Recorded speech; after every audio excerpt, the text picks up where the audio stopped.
예수님 사랑으로 사랑합니다.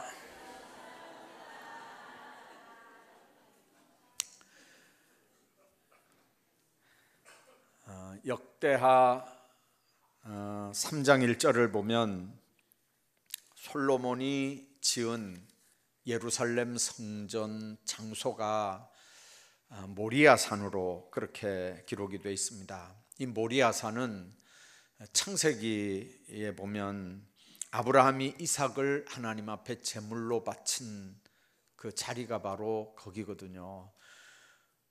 근데 신학자들이 하는 얘기는 뭐냐면 창세기에 아브라함이 이 이삭을 바치려고 했던 그 자리가 이제 솔로몬 때는 하나님의 성전이 섰던 자리고, 신약 시대에는 예수님이 십자가 진 골고다가 바로 거기라고 그래요. 그러니까 구약 시대에 이렇게 그냥 구약 시대부터 내려오는 장소 하나 정하는 것도 그냥 의미가 있는 게 아니고, 에덴 동산에서부터 시작해서 모든 게 어디로 연결되냐면 예수 그리스도의 십자가 사건으로 이렇게 연결이 되는 걸 우리가 보게 됩니다. 그래서 우리가 구약 하나하나를 이렇게 볼 때마다 소름이 어떨 땐 끼쳐요.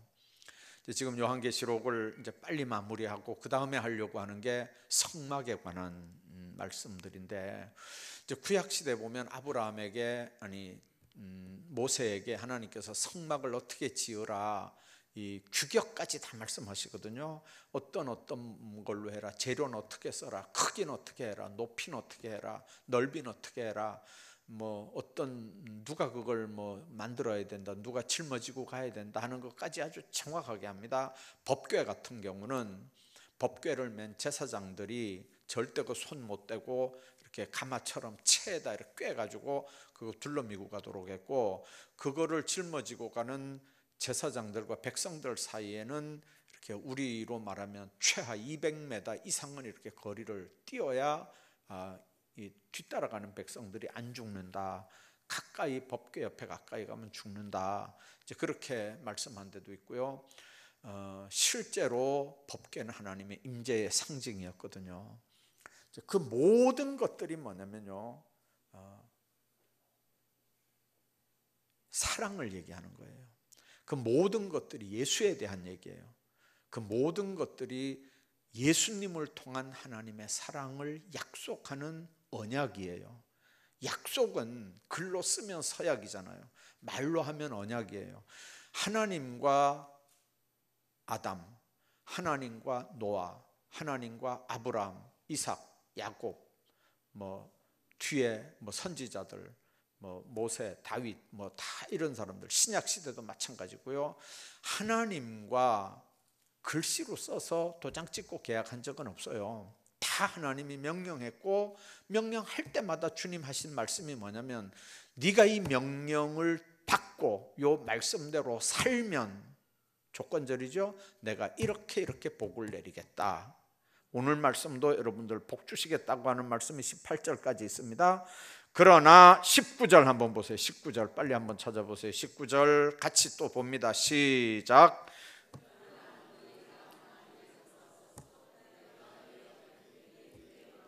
예, 됐습니다. 그러나 여러분들 아는 대로 신명기 28장도 마찬가지입니다. 1절부터 쭉 축복에 대한 얘기가 14절까지 기록이 되다가 15절부터 그러나 만일 네가 하면서 앞에 있는 말씀을 다 뒤집습니다.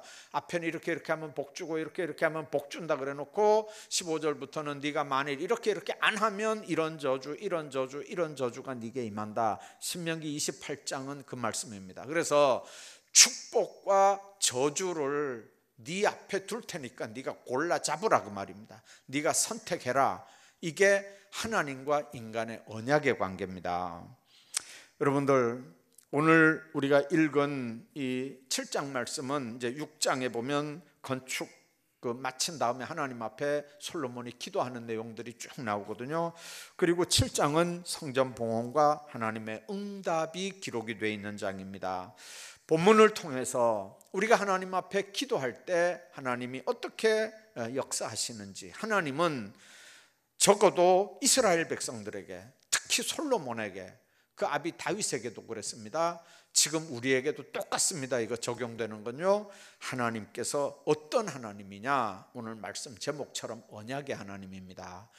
약속하시고 네가 만일 이걸 행하면 이런 복, 네가 만일 이렇게 안 하면 이런 저주, 그러니까 네가 골라 잡으라 그 말입니다. 여러분들 다 축복의 사람들 되기를 주의 이름으로 축원합니다. 두 가지 중에 우리가 선택해야 되는데 우리가 저주 골라 잡을 이유가 뭐 있습니까? 주님께서 우리에게 축복하신다고 하는 약속 골라 잡고 신앙생활해야 되는데, 우리가 하나님이 언약의 하나님이라고 할 때 첫 번째 우리가 생각해야 되는 건 우리 기도를 들으시는 하나님이라고 하는 걸 기억해야 합니다. 오늘 12절에 있는 말씀 다시 한번 읽어봅니다. 12절 시작.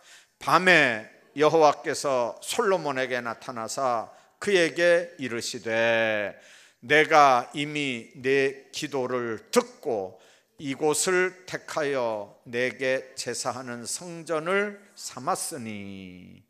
자, 솔로몬에게 하나님 나타나셔서 하나님 보고 솔로몬에게 뭐라고 합니까? 내가 이미 네 기도를 들었다는 거예요. 우리가 하나님 앞에 기도해도 들으시는 하나님인 줄로 믿습니다. 그리고 그 다음에 보니까 하나님이 나타나셨단 말도 있고 들었단 말도 있습니다. 하나님은 듣고 보고 말씀하시고 오시고 가시고 일어나시고 기뻐하시고 슬퍼하시고 동행하시는 하나님이라는 의미입니다. 그 말은 살아서 역사하는 하나님이다, 그런 의미입니다. 우리가 믿는 하나님은 관념적인 하나님이 아닙니다. 철학에서 얘기하는 하나님이 아닙니다. 그런 것 같으면 바울은 사울일 때 예수님 안 만나도 얼마든지 철학의 도사고 철학에서 얘기하는 신을 아는 도사입니다. 그러는 그 사람은 담메색에서 예수님 안 만나도 전혀 상관없는 사람입니다. 그러나 담메색에서 예수 만난 사건 이후에 바울은 이름도 큰 자라는 사울에서 작은 자라는 바울로 이름도 바꿨어요. 요즘에 우리 교회 이제 이름 바꾸는 분들이 많은데요, 여러분들 이름 참 중요해요. 바울도 이름을 원래는 사울이었거든요. 사울이라는 말은 큰 자란 말입니다. 근데 예수님 만나고 보니까 그게 부담스러웠어요. 그래서 작은 자로 이름을 바꿨어요. 그게 바울입니다. 바울이라는 말은 작은 자란 뜻이거든요. 출애굽기 20장 4절에 보면 너를 위하여 새긴 우상 만들지 말고 아무 형상도 만들지 말라. 이유가 뭡니까? 하나님은 살아 움직이고 역사하는 분인데 인간이 만들어 놓은 우상 거기다가 절하는 거 하나님이 못 봐주시겠다는 겁니다. 그래서 여러분들 하나님 안에서 우리가 이 하나님의 명령을 분명히 들어야 됩니다. 여러분들 예수님 어머니 마리아는 위대한 신앙의 사람입니다. 여러분들 예수님이 직접 세례 요한이 직접 한 얘기 가운데 보면 여인들 중에 마리아만큼 그렇게 대단한 여자는 없어요. 그만큼 여인으로서 예수님을 잉태하고 이렇게 예수님을 출생시킬 수 있는 처녀가 이게 보통 믿음 가지고 했겠습니까? 자기 목숨 걸고 하는 일입니다. 그런 때는 처녀가 임신해가지고 아들 낳아봐요, 이게 난리 나는 거죠. 그러니까 목숨 걸고 그 일을 하는 거죠. 그러니까 존경받아 마땅합니다. 정말 존경 대상입니다. 그러나 신앙의 대상은 아니거든요. 여러분들 그렇게 존경의 대상이지만 그분이 우리 기도를 받을 만한 그런 분은 아니에요. 그래서 우리가 천주교하고 근본적으로 다른 건 마리아를 그쪽에서 하도 존경하니까 우리는 마리아 알기를 우습게 합니다. 그러나 여러분들 마리아가 진짜 존경받을 여자예요. 마리아가 잘못한 게 아니고 사람들이 잘못해가지고 마리아를 그렇게 요구도 먹이는 거지 마리아에게 문제가 있는 거 아니에요. 마리아는 목숨 걸고 예수님을 잉태하고 양육한 정말 멋있는 믿음의 여인이에요. 그런데 문제는 왜 존경으로 안 끝나고 숭배를 하느냐 그 말이에요. 왜 숭배하느냐 그 말이에요. 왜 마리아가 마치 기도를 받는 하나님인 것처럼 마리아한테 기도를 하냐 그 말이에요. 그건 아니잖아요. 천주교하고 우리하고 다른 게 그게 다른 거예요, 근본적으로. 그래서 여기 성당에 이렇게 올라가 봐요. 올라가는 입구에 마리아 이렇게 동상을 세워놨잖아요. 아무 형상이든지 만들지 말라는 게 성경이거든요. 아무 형상이든지 만들지 말래요. 공중에 있는 뭐 날아다니는 새 형상이든지 물속의 고기 형상이든지 만들지 말라는 거예요. 만들지도 말 뿐만 아니라 거기 절하지도 말라는 거예요. 여러분들, 교회 나온 지 얼마 안 되는 주부가 있었대요. 목사가 자꾸 가정을 위해서 기도해야 됩니다, 교회를 위해서도 기도해야 됩니다. 그렇게 하다가 목사 나를 위해서도 기도해 주십시오. 그러니까 이제 이 교회 처음 나온 부인이 가만히 생각해 보니까 맞아, 가정을 위해서, 가족들을 위해서 기도해야 되는 건 맞아. 그건 내가 안 하면 누가 하겠노. 그래서 이제 그날부터 기도하는 거예요. 하나님, 우리 아이들이 잘 되게 해 주십시오. 우리 남편도 잘 되게 해 주십시오. 그렇게 하다 이제 목사가 또 목사를 위해서도 기도하라니까 우리 목사도 잘 되게 해 주십시오.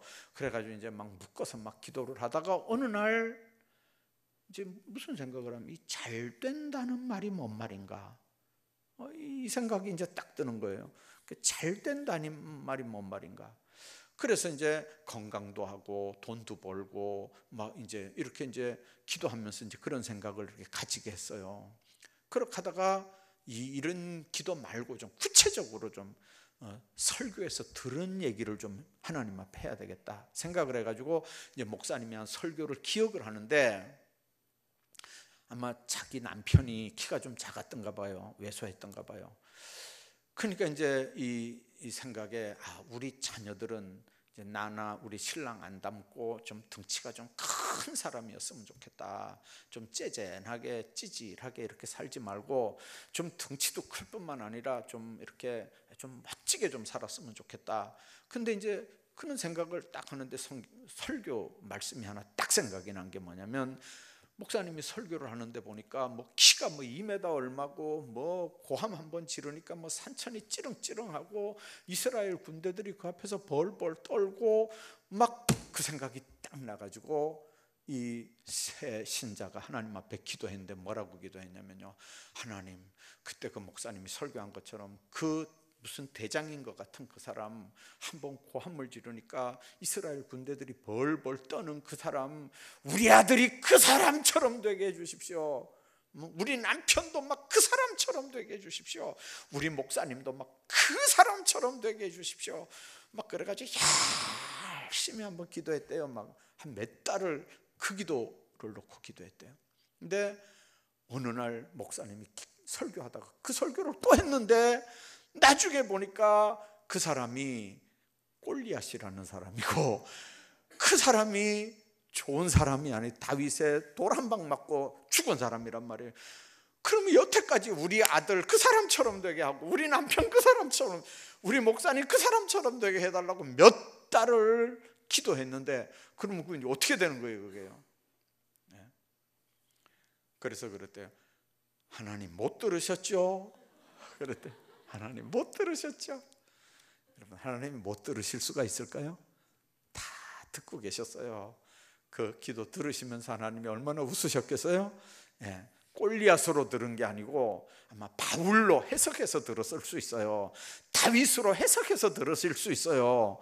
하나님은 우리 중심을 다 아시는 분이기 때문에 로마서 7장에 그랬잖아요. 우리가 뭘 구해야 될지 우리가 몰라요, 사실은요.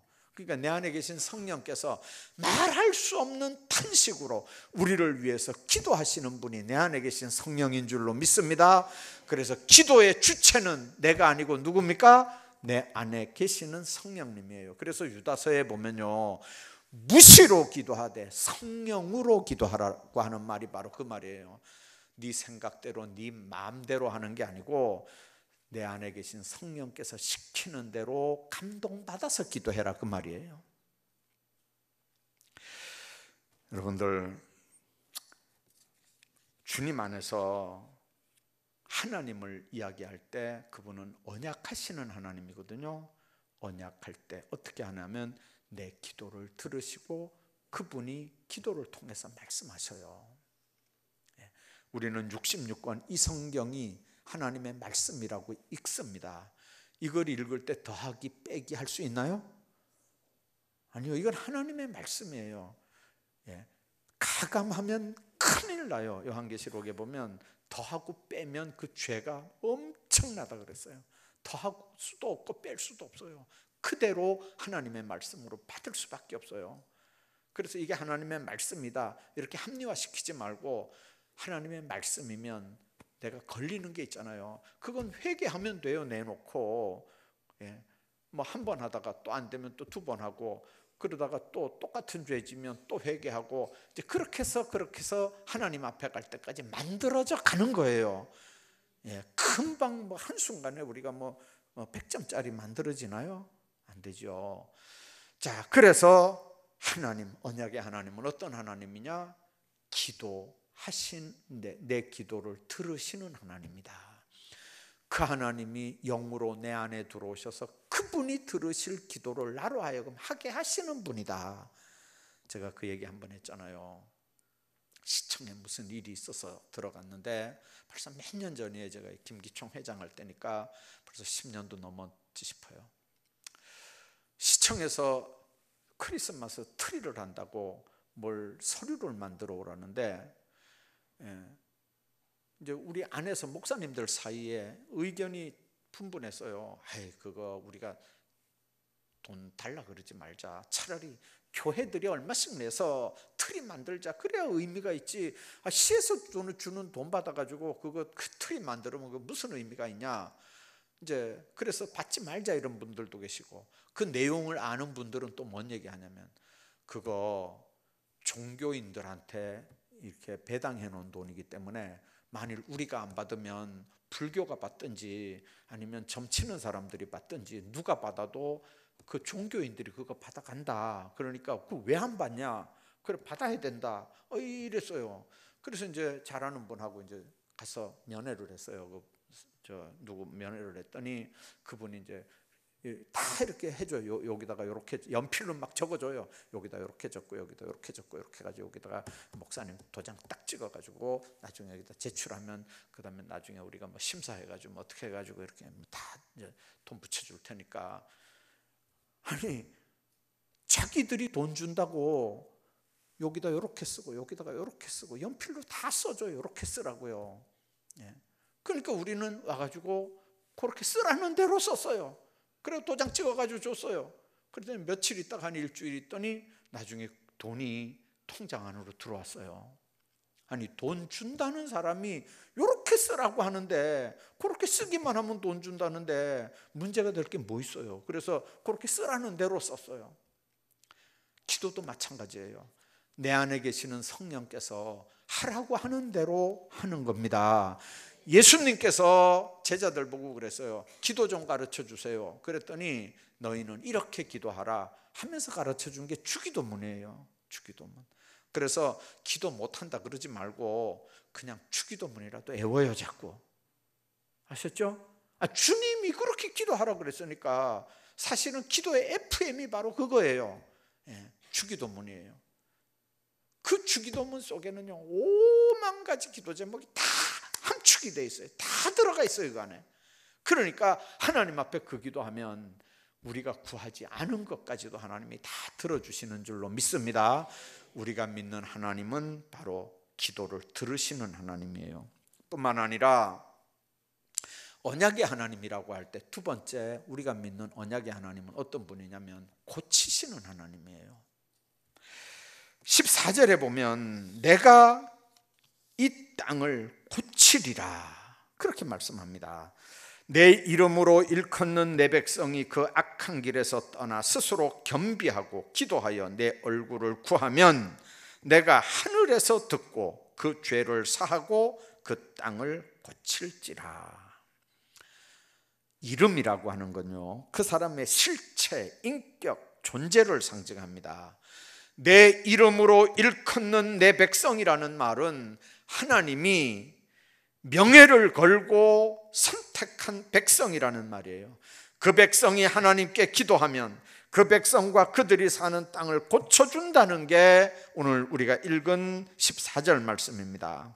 그래서 중요한 건 하나님 앞에 어떻게 기도하느냐 하는 거예요. 오늘 본문이 뭐라고 말씀합니까? 악한 길에서 떠나, 그렇게 말씀합니다. 악한 길에서 떠난다는 말은 회개한다는 말입니다. 회개는 죄와 불의와 불법한 현장에서 떠난다, 그 말입니다. 죄에서도 떠나고 불의에서도 떠나는 거예요.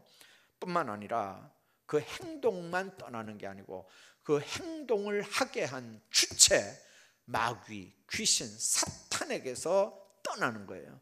그러니까 회개의 진짜 의미는 행동만 바꾸는 게 아니고 그렇게 행동하게 한 마음속의 주인을 바꾸는 게 회개인 줄로 믿습니다. 도둑질한 사람이 회개한다고 합시다. 그러면 도둑질 안 합니다. 도둑질은 안 하지만 살인을 했습니다. 그러면 또 마찬가지입니다. 왜 그렇습니까? 살인하게 한 주인이나 도둑질하게 한 주인이나 똑같이 마귀, 사탄, 귀신입니다.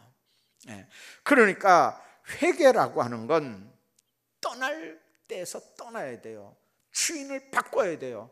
나를 다스리는 사탄의 세력에서 떠나고 거기서 버릴 건 버리고 하나님께로 돌아와서 악한 길에서 떠나는 게 이게 회개거든요. 그래서 하나님 앞에 고침을 받으려고 하면 제일 먼저 악한 길에서 떠나라. 두 번째는 자신을 낮춰야 됩니다. 하나님은 자신을 과대평가하거나 스스로 높이고 교만하게 사는 사람들한테는 하나님이 절대로 역사하지 않습니다. 교만은 기도를 막고 은혜를 막고 축복을 막아버립니다. 교만하면요 말씀이 안 들어오거든요. 말씀을 막아요. 말씀과 동시에 은혜가 들어가거든요. 그러니까 말씀이 막히면 은혜가 안 들어가요. 은혜가 안 들어가면 축복이 안 들어가요. 그래서 여러분들 축복, 은혜 이게 들어가는 통로가 말씀인데 말씀이 막혀버리면 기도도 안 돼서 하나님 앞에 상달도 안 되지, 말씀이 안 들어오니까 은혜도 축복도 안 따라 들어오지. 교만이라고 하는 게요 얼마나 무서운 건지 몰라요. 얼마나 무서운 건지. 그래서 여러분들 목사님들이 설교할 때 제일 설교하기가 어려운 사람들이 누군지 아세요? 목사님들은 안 그래요. 목사님들은 목회하면서 어려운 걸 다 경험해 봤기 때문에 괜찮은데 제일 설교하기가 힘든 데가 어디냐면 신학교 졸업반 학생들이라고 그래요. 신학교. 이 사람들은 배우는 거는 이만큼 배웠어요. 근데 목회 현장에 아직 안 가봤기 때문에 아직 교회가 얼마나 무서운 데인지 몰라요. 여러분들 정말 하나님 앞에 겸손해야 하나님이 만나주시고 하나님 앞에 온전한 삶들을 살 수 있는 줄로 믿습니다. 뿐만 아니라 고치시는 하나님 앞에 온전하게 우리가 고침을 받으려면 얼굴을 구하라는 거예요. 각각 사람들이 타고난 얼굴이 있습니다. 요즘은 성형술이 발달을 해가지고 그냥 얼마든지 다른 사람 얼굴이나 예쁜 얼굴로 막 만들어 주거든요. 구미에 이제 제가 이발하러 가는 데가 있어요. 옛날에 우리 교회 다니던 그 조지한 집사님 네 가서 이발을 하는데 이제 무슨 얘기하다 이런 얘기를 해요. 다른 집에는 보니까 여기 사진들이 쭉 이렇게 그 유명한 사람들 머리 스타일이 다른 사람들 사진들이 여기 쭉 있는데도 있는데 집사님네는 왜 그런 사진 안 걸어놔요? 하고 내가 몇 년 전에 한번 물어봤어요. 그랬더니 웃으면서 하는 얘기가 진짜 생각 없이 와가지고 어떤 사람이 근데요 이 머리처럼 해주세요. 그런데 이 머리 이 사람 얼굴 보면 이 사람처럼 해주세요. 그래가지고 이제 그 집사님이 이제 그 머리대로 이렇게 깎는데 한참 막 깎는데 깎다가 생각한 요 사람이 더 좋겠는데요.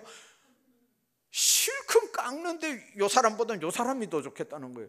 그럼 이 깎다가 어떻게 하겠어요, 그걸? 그럼 몇 번 그런 일을 당했나 봐요. 그러니까 아예 그걸 안 붙여 놓는데요. 안 붙여 놓는데. 여러분들, 사람들은요 자기 얼굴에 맞는 머리 스타일도 있고요, 또 자기 얼굴에 맞는 화장술도 있고 그래요. 예. 제가 그 방송국 그 어떤 사람, 우리 교회 그 이제 이거 방송하는 사람하고 이제 얘기하는데 이렇게 보니까 그래요.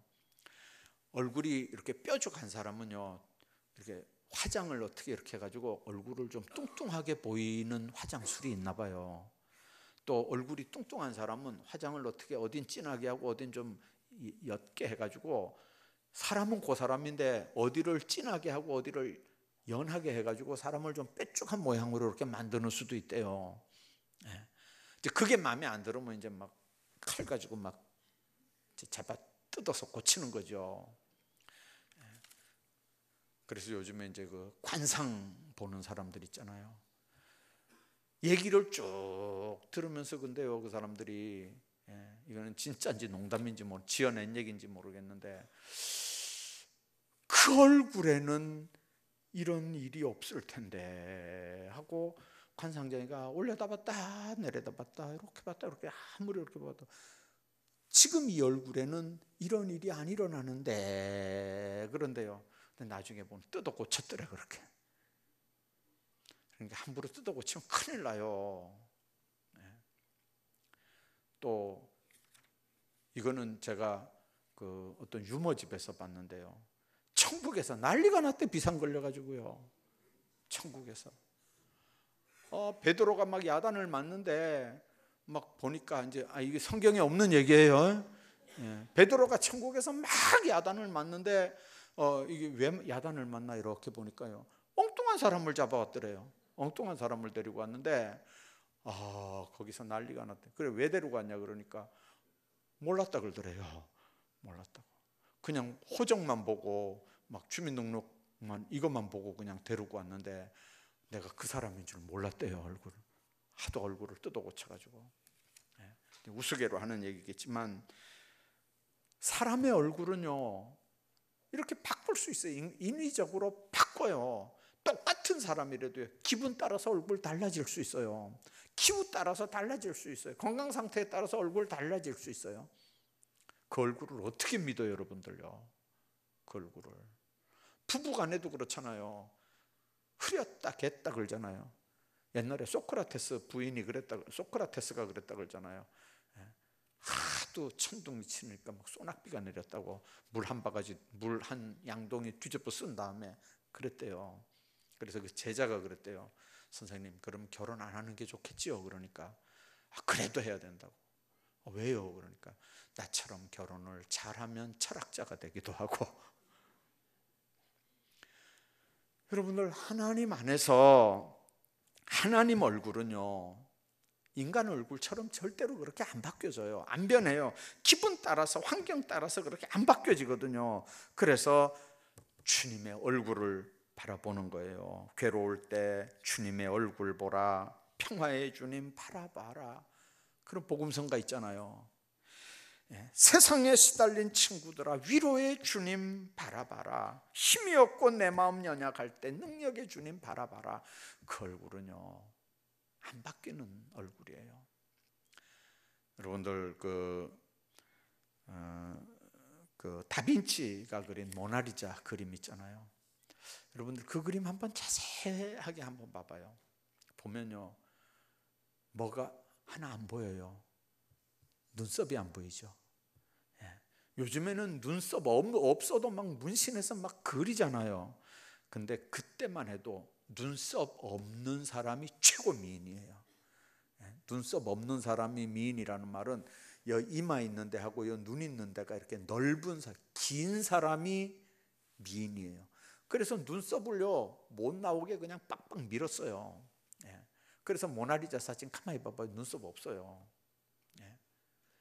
그러니까 시대에 따라서 미인 등급도 달라져요. 이북의 미인은 만면우리감이잖아요. 근데 요즘에 우리 만면우리감은 어때요? 삐쩍 고른 사람들이 만면우리감이잖아요. 기준이 다 달라요. 사람들 기준은요.